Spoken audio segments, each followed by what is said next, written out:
سیدنا عبداللہ بن مسعود رضی اللہ عنہ سے مروی ہے کہ کسی نے رسول اللہ صلی اللہ علیہ وسلم سے کہا، آپ اپنی امت کے ان افراد کو کیسے پہچانیں گے جن کو آپ نے دیکھا نہیں ہے؟ آپ صلی اللہ علیہ وسلم نے فرمایا، بے شک وضو کے آثار کی وجہ سے ان کی پیشانی اور ہاتھ پاؤں چمکتے ہوئے اور چت کبرے ہوں گے۔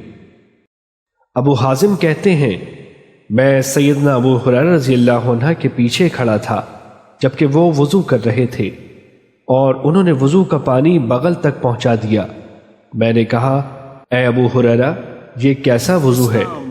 انہوں نے کہا، اے بنو فروخ، تم لوگ یہاں ہو، اگر مجھے پتا ہوتا کہ تم یہاں موجود ہو تو میں نے یہ وضو نہیں کرنا تھا۔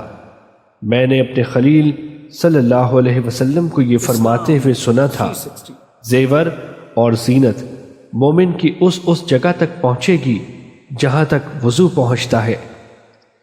سیدنا عمر رضی اللہ عنہ سے مروی ہے کہ رسول اللہ صلی اللہ علیہ وسلم نے فرمایا، جس نے وضو کیا اور اچھا وضو کیا پھر اپنی نظر کو آسمان کی طرف اٹھا کر یہ دعا پڑھی، اشہد ان لا الہ الا اللہ وحدہ لا شریک لہ واشہد ان محمدا عبدہ ورسولہ، تو اس کے لیے جنت کے 8 دروازے کھول دیے جائیں گے، جس میں سے چاہے گا داخل ہو جائے گا۔